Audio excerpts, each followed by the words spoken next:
गोरी और काली बहू का पति। सरोजा अपने दोनों बेटों शरद और ऋतिक की शादी आरती और मोना नाम की दो काली और गोरी लड़कियों के साथ कर देती है और उनको बहू बनाकर घर ले आती है। आरती बहू, मोना बहू, इस कलश को गिराकर गृह प्रवेश करके अंदर आ जाओ। इसके बाद दोनों बहुएं गृह प्रवेश करके अंदर आ जाती है। तभी गोरी घमंडी बहू मोना जानबूझकर अपना घूंघट उठाकर कहती है, ओह गॉड, कितनी गर्मी लग रही है सासू माँ। अरे वाह सरोजा, मोना बहू तो बिल्कुल चांद का टुकड़ा है, मगर ये क्या, तेरी दूसरी बहू तो बड़ी काली कलूटी है। बेचारे शरद की तो किस्मत फूट गई है। ये सुनकर काली बहू का पति गुस्से से पैर पटकते हुए कमरे में चला जाता है और आरती अकेले अपने कमरे में आती है।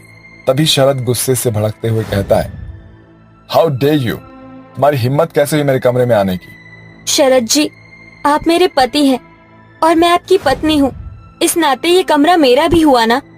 नहीं मानता मैं तुम्हें अपनी पत्नी। अरे ये शादी सिर्फ मैंने अपनी माँ के लिए की है। तुम जैसी काली कलूटी लड़की को झेलना सिर्फ मेरी मजबूरी है। हमारे बीच में कभी भी पति पत्नी का रिश्ता नहीं बन सकता है, समझी? और ना ही मैं तुम्हें इस कमरे में बर्दाश्त करने वाला हूँ। समझ में आ रहा है? ऐसा कहकर शरद आरती को उसके सामान के साथ बाथरूम में बंद कर देता है और अपने पति के ठुकराए जाने से आरती सारी रात फूट फूट कर रोती है। वहीं ऋतिक सुहाग रात पर गोरी पत्नी को गिफ्ट में हीरे की अंगूठी देता है। This is for you my dear beautiful wife. Wow, diamond की ring. Thank you so much Hrithik darling, I am so happy. इसके बाद ऋतिक और मोना खुशियों भरी सुहाग रात मनाते हैं। अगली सुबह आरती ससुराल की साफ सफाई करके पूजा पाठ करती है और सभी के लिए नाश्ता बनाती है। वहीं गोरी बहू उठने के साथ कहती है, ऋतिक उठो ना। अभी नहीं मोना, सोने दो ना। मेरी बेड टी लेकर आओ, नहीं तो अच्छा नहीं होगा। ठीक है, लाता हूँ बाबा। ऋतिक आंखें मलते हुए किचन में आकर कहता है, आरती भाभी चाय बन गई क्या? हाँ देवर जी। प्लीज दे दीजिए। बेचारा ऋतिक मोना को कमरे में चाय लाकर देता है। वहीं शरद गुस्से से चिल्लाकर कहता है, आरती कहाँ हो तुम? जल्दी से यहाँ आओ। जी आई।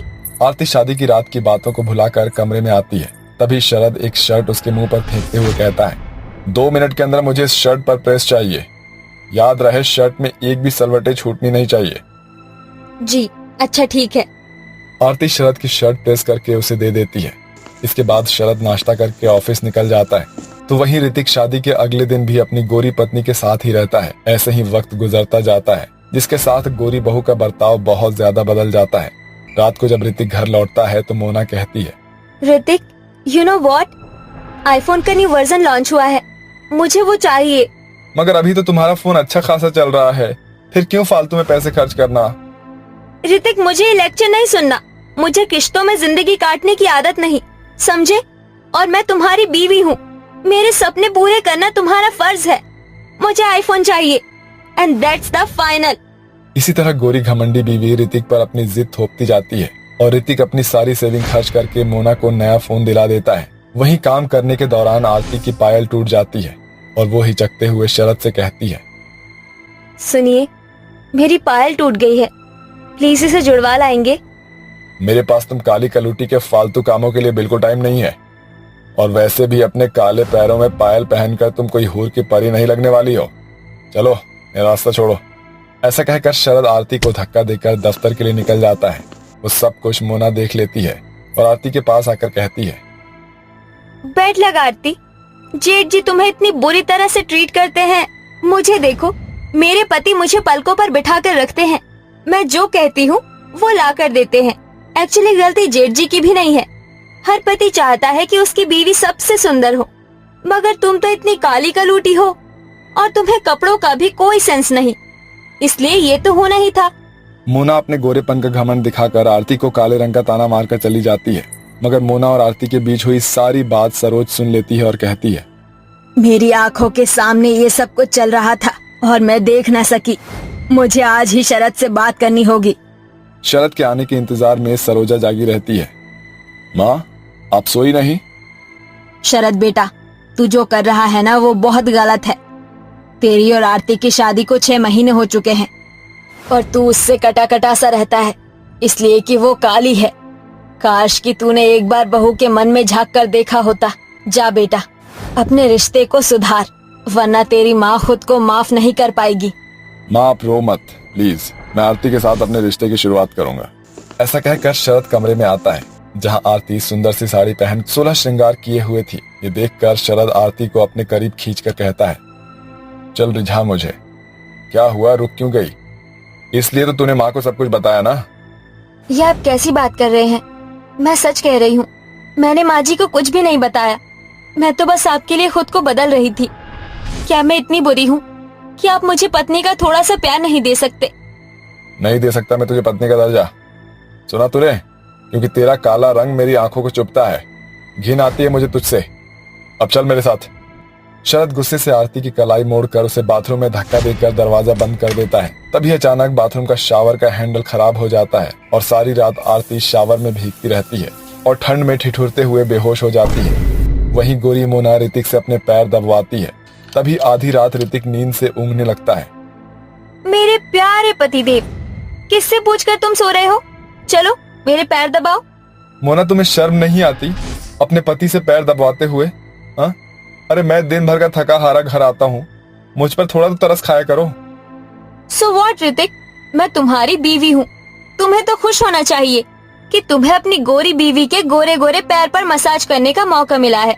मोना ऋतिक पर बिल्कुल भी तरस नहीं खाती और अपनी गोरी घमंडी बीवी का ऐसा बर्ताव देखकर ऋतिक अंदर ही अंदर घुटता रहता है।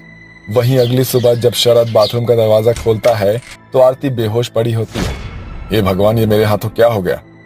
आरती, आरती आंखें खोलो। माँ, आरती, मुझे डॉक्टर को बुलाना होगा।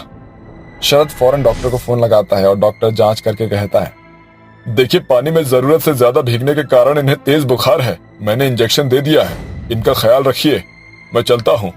डॉक्टर के वहां जाते ही सरोजा आरती से पूछती है, आरती बहू, तो इस तरह से भीगी कैसे?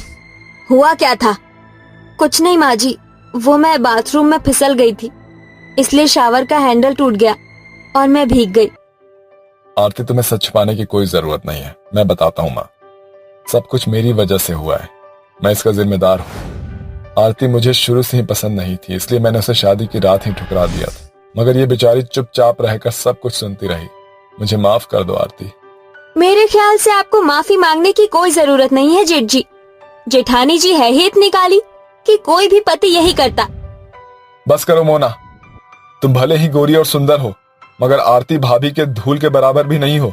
जानती हो, आरती भाभी भैया पर जान छिड़कती है, उनके हर एक छोटी बड़ी ख्वाहिशों का ख्याल रखती है, मगर तुमने अपने गोरे रंग के कारण मुझे गुलाम बना दिया है। अपने पति की बातें सुनकर मोना शर्म से पानी पानी हो जाती है। वहीं शरद को भी अपनी गलतियों का एहसास हो जाता है और आखिरकार वो आरती को अपनी पत्नी का दर्जा दे ही देता है। चांदनी रसोई में रोटी बना रही थी कि तभी उसकी ननद नताशा बड़ा सा सूटकेस लिए हुए घर में घुसती है। माँ, माँ, अरे माँ, कहाँ हो तुम? अरे ननन जी, आप यहाँ अचानक, आप ऐसे आ गई और बताया भी नहीं। क्यों भाभी, अब क्या अपने घर में मुझे आने जाने के लिए आपसे इजाजत लेनी पड़ेगी? माँ कहाँ है? माँ जी तो अभी अभी मंदिर गई हैं। आप बैठो, मैं चाय बना कर लाती हूँ। ऐसा कहकर चांदनी रसोई में आकर मुंह बनाकर बोलती है, हे भगवान, मेरी ये निखट्टू ननद फिर से मुंह उठाकर चली आई। जब भी ये आती है मुझसे मेरा कमरा छिन जाता है। हर बार मुझे इस नालायक ननद के साथ अपना कमरा शेयर करना पड़ता है। क्या करूं? भाभी, मैं कमरे में जा रही हूँ, चाय वही ले आना। ठीक है ननद जी। इसके बाद चांदनी चाय लेकर अपने कमरे में आती है, जहां अपनी सारी साड़ियों को बिस्तर पर फैला हुआ देखकर नताशा को अलमारी में अपने कपड़े रखते देखकर चांदनी चिढ़कर कहती है, ये क्या ननद जी, आपने मेरी इतनी महंगी साड़ियों को अलमारी में से ऐसा निकाल कर यहाँ क्यों फेंक दी, जबकि ये कमरा और ये अलमारी मेरी है? भाभी, लगता है आप भूल गई हैं कि पहले ये कमरा और इसके अंदर रखी हर चीज मेरी थी और आज भी है। मेरा मूड बिल्कुल भी ठीक नहीं है, इसलिए मिच मत कीजिए। लाइए, मुझे मेरी चाय दे दीजिए और रफू चक्कर हो जाइए यहाँ से। अपनी खड़ूस ननद को कमरे पर धौंस जमाता देखकर चांदनी गुस्से से पिनकते हुए पैर पटक कर रसोई में चली जाती है। पता नहीं ये ननद इतनी नकचड़ी क्यों होती है, बस अपनी पड़ी रहती है। भाभी जाए भाड़ में। लगता है माँ जी आ गई। माँ जी, खाने में क्या बनेगा? अरे बहू, तेरे ससुर जी बाजार से जो ताजी मूली लाए थे, उसके पराठे और पुदीने की चटनी बना दे। इसके बाद बहू खाना बनाना शुरू करती है। और सभी के लिए खाना परोसती है, जहाँ सभी साथ मिलकर खाना खाते हैं। अरे वाह भाभी, एकदम मस्त मूली के पराठे बनाए हैं आपने। मेरा तो पेट भर गया। माँ पिताजी, मैं सोने जा रही हूँ। नताशा कमरे में जाकर फैल कर सो जाती है और खाना खाने के बाद ममता बोलती है, बहू, ये बर्तन अभी मांज देना। तू तो जानती है घर में जगह की कितनी कमी है। 2 कमरे हैं। सारा काम खत्म करके चांदनी जैसे अपने कमरे में जाती है तो अपनी ननद नताशा को सोता हुआ देखकर कहती है, देखो तो जरा, मेरी ये निखट्टू ननन पूरे पलंग पर कैसे पसर कर सो रही है। चांदनी अपनी ननद को खिसका कर सो जाती है। तभी रात में अपनी ननद के लंबे लंबे खर्राटों से परेशान होकर बेचारी भाभी की नींद टूट जाती है और वो कहती है, हे भगवान, मेरी इस नकचड़ी ननद के खर्राटे तो मुझे सोने ही नहीं दे रहे हैं। क्या करूं? चांदनी अपने कान पर तकिया रखकर सो जाती है। तभी नताशा बदबूदार पाद मारती है। अब तो इसने हद ही कर दी। कितनी गंदी गैस छोड़ी है। पूरा कमरा जहरीला बदबू से भर गया है। पता नहीं कैसे कंजूस ससुराल वालों के बीच जाकर फंस गई हूँ, जहाँ सिर्फ 2 ही कमरे हैं, जिसमें मेरी ये ननद हर बार आकर मेरे कमरे में जम जाती है। इसके बाद चांदनी कमरे में परफ्यूम छिड़क कर सो जाती है। तभी सुबह के 6 बजते ही उसकी सास ममता उसे उठा देती है। बहू, अरे ओ चांदनी बहू, चल उठ जा, चाय तो बना दे। तेरे ससुर जी को शुगर की दवाई लेनी है। चांदनी आधी अधूरी नींद के साथ सभी को चाय बना कर देती है। बहू, जाकर रोहित को भी चाय दे आ। चांदनी चाय लेकर सोफे पर सो रहे रोहित को जगाकर चाय देती है। अरे क्या बात है डार्लिंग, मूड ठीक नहीं है क्या तुम्हारा? तुम्हारी बहन ने जो मेरा जीना हराम कर रखा है, तो मूड तो बिगड़ना ही है। रोहित आखिर कब तक ऐसे ही चलता रहेगा? ननन जी हर कुछ दिन पर अपने ससुराल वालों से लड़ झगड़ कर यहाँ चली आती है और फिर हम दोनों ननद भाभी को एक ही कमरे में रहना पड़ता है। मैं तुम्हारी बहन के साथ एक कमरे में बिल्कुल भी कंफर्टेबल नहीं हूँ। या तो उसे यहाँ से जाने को कहो या फिर दूसरा घर देख लो। कितने सारे सपने लेकर मैं इस घर में आई थी और आने के बाद कुछ दिन तो इस माचिस के डिब्बे जैसी रसोई में रहना पड़ा, और फिर तुम्हारी बहन की शादी के बाद कमरा मिला भी, वो भी पूरी तरह नहीं। तुम चिंता मत करो, मैं नताशा से बात करता हूँ। फिर रोहित अपनी बहन नताशा को ससुराल लौट जाने के लिए कहता है, जिस पर खड़ूस नताशा अपनी भाभी पर भड़कते हुए कहती है, माँ, कहाँ हो आप? पिताजी, कहाँ हो आप? जल्दी आओ। अरे क्या हुआ बेटिया? नताशा, मेरी बच्ची, क्या हुआ तुझे? देखो ना माँ, भाभी ने भैया के कान भरे हैं ताकि मैं चली जाऊँ। क्या ये मेरा घर नहीं?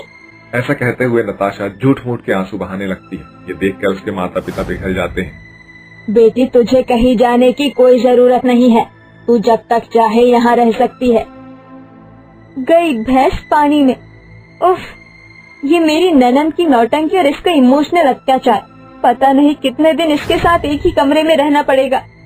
कोई चारा ना बचने पर चांदनी को अपनी ननद के साथ एक ही कमरे में रहना पड़ता है, जिस कारण उसे बहुत परेशानी होती है। नताशा अपना नाश्ता खाना कमरे में ही मंगवाती है और सारा दिन बिस्तर पर बैठे बैठे कमरे में गंदगी फैलाती रहती है। एक दिन नताशा केले खाकर उसके छिलके पूरे फर्श पर फेंक देती है और जैसे ही चांदनी कमरे में चलकर आती है, उसका पाँव फिसल जाता है। आह माँ, मेरी कमर। आह, ओहो भाभी, आप तो रायते की तरह फर्श पर फैल गई। नताशा, ये क्या हरकत है? सारा दिन पलंग पर पड़े पड़े ठूसने के सिवा तुम्हारे पास और कोई काम नहीं है? अपनी ननद को खुद पर हंसते हुए देखकर चांदनी केले का छिलका उठाकर नताशा के मुंह पर फेंक देती। जिसके बाद दोनों ननद भाभी में नोक झोंक होने की आवाज सुनकर सभी वहाँ पर आ जाते हैं। अरे तुम दोनों ननद भाभी एक दूसरे से लड़ क्यों रहे हो? सुनो ससुर जी, ननन जी को कह दो कि अपने ससुराल चली जाए, वरना क्या भाभी, वरना मैं मायके चली जाऊंगी। फिर छीलती रहना इस घर में बैठकर घुइयां। कमरे के पीछे ननद भाभी की छोटी मोटी खिटपिट को कलेशबाजी में बदलता देखकर रोहित परेशान होकर कहता है, इससे पहले कि ये ननद भाभी कमरे के पीछे कट मर जाए, मुझे कुछ करना होगा, वरना मेरा घर टूट जाएगा। ऐसे ही 2 दिन बीत जाते हैं। एक दिन रोहित रोते हुए नताशा के पास आता है। अरे भैया, आपको क्या हुआ? आप रो क्यों रहे हो? नताशा, मेरी बहन तो लुट गई, बर्बाद हो गई। आनंद बाबू दूसरी शादी करने जा रहे हैं। ऐसा नहीं हो सकता। आनंद कभी भी ऐसा नहीं कर सकते। मुझे घर छोड़कर नहीं आना चाहिए था। मैं सारी जिंदगी भाभी के साथ इस कंजेस्टेड कमरे में नहीं झेल सकती। मुझे आनंद को रोकना होगा। नताशा, ना रो मेरी बहन, आनंद तुझे लेने आए हुए हैं। मगर तू उनके सामने गड़े मुर्दे मत उखाड़ना। जा, तू अपना घर संभाल। घर चलो नताशा, माँ तुम्हें याद करती है। तुम्हें लेकर माँ के मन की खटास अब मिट गई है। अब हम खुशी से रहेंगे। अरे ठहरो जरा ननन जी, मैं तुम्हारा सूटकेस लेकर आती हूँ। चांदनी जल्दी से अपने कमरे में रखा अपनी ननद का एक सामान सूटकेस में डाल देती है और नताशा कहती है, अच्छा माँ, पिताजी, भैया, भाभी, मैं जाती हूँ। हाँ हाँ ठीक है ननन जी, जाओ जाओ मेरी जलकुकड़ी ननद, और लौट कर मत आना। अपने ननद के ससुराल वापस लौट जाने के बाद चांदनी का चेहरा खुशी से खिल जाता है और उस रात वो रोहित के साथ सुकून भरी नींद सोती है। फाइनली मुझे मेरा कमरा मिल गया। आज तो मैं जी भर कर सोऊंगी। रोहित, आखिर तुमने आनंद से ऐसा क्या कहा कि वो फौरन नताशा को लेने चला आया? बस एक सफेद झूठ की नताशा शादी कर रही है, और वही झूठ नताशा से भी कहा मैंने। परेशानी खत्म। अब देखना नताशा जल्दी से नहीं आएगी। चलो अब सो जाओ। आखिरकार ननद भाभी के एक कमरे में रहकर हो रहे लड़ाई झगड़े की झंझट अब खत्म हो जाती है और सभी लोग खुशी खुशी रहने लगते हैं।